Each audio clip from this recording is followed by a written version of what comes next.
hindi maaari. Babayaran ko ito sapagkat hindi ako naghahandog kay Yahweh ng walang kabuluhan. Ang ganda po sa English, sabi po ni David, I will not sacrifice burnt offering to God that cost me nothing. Amen? Sa ating pong binasa, muling matutunghayan at makikita po natin kung gaano po kalaki ang pagmamahal po ni Haring David sa kanyang Panginoon. Ang sabi niya, hindi ako maghahandog sa Diyos na isang bagay that will not cost me nothing. Amen? Sino po rito ang merong cellphone po? Dito sa harapan. Okay, sige po, cellphone.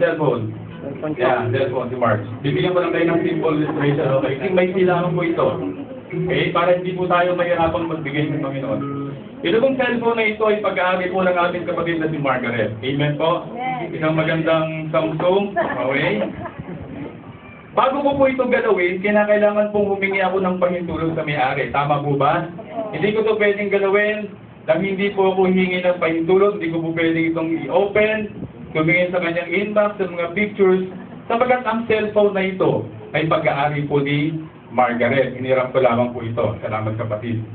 Mga kapatid, kung ating pong titignan sa ating buhay, ang lahat ng nasa atin, maging ang perang nasa ating wallet, ay hindi po natin pag-aari. Amen? Ang lahat-lahat po ng nasa atin ay sa Panginoon po. Tayo po ay katiwala lamang ng Panginoon. Amen? Kapag tayo ay gumising ng kinaumagahan, hindi po tayo nakakasiguro sa gabi na kapag tayo ay natulog, tayo po ay magiging kinabukasan. Ito po ang isang dakilang biyaya ng Panginoon sa atin. Na ang lahat-lahat po sa atin, sasabihin mo akong nagtrabaho niyan kapatid, sino ang nagbigay sa iyo ng lakas upang ikaw ay makapagtrabaho? Sino ang nagpala sa gawa ng iyong mga kamay? Sino ang nagpala sa iyong boss? Sino ang lahat ang gumawa para sa iyo upang iyan ay maging matagumpay? Okay? Lahat ng mga pinagpaguran mo ay hindi ikaw ang gumawa, kundi ang lahat ng yan ay dahil sa kabutihan at pag-ibig ng Panginoon. Kapatid, kapag yan ang iyong prinsipyo sa isipan, napakadaling magbigay sa Panginoon. Amen? Amen po? At ang hinihiling po ng Diyos ay hindi naman po lahat. Ang hinihiling ng Panginoon sa kanyang salita ay ang 10% ng ating pinagtrabahuhan at ang ating pong love offering. Amen po?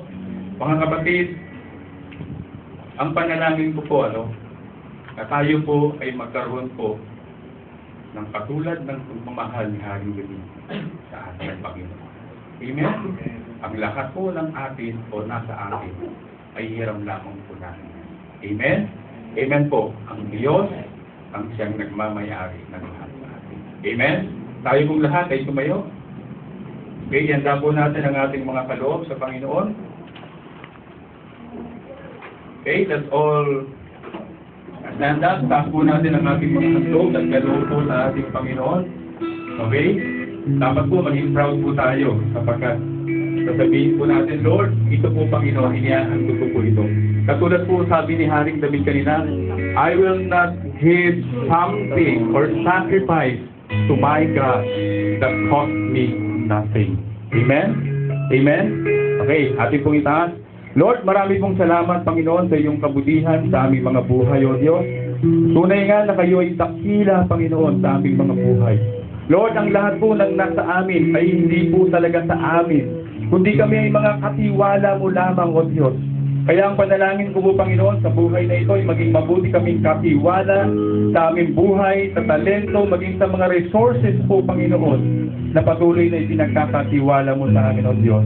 At sa mga kapatid ko na narito, Panginoon, na sila po ay buong puso at bukas sa kanilang mga puso na magkaloob at magbigay sa iyo, Panginoon. Patuloy, O Diyos, na pagpalain mo ang kanilang mga buhay. Ingatan mo sila, O Lord. Dinadalangin ko lang yung mapagpalang kamay ay patuloy na sumakanila, Panginoon. Lord, they will have blessing in all their ways, O Lord. Ang lahat po ng kanilang gagawin ay patuloy na magiging mabunga, Panginoon, sa makapangyarihang pangalan ni Jesus. Amen and amen. Tayo pong lahat ay magbigay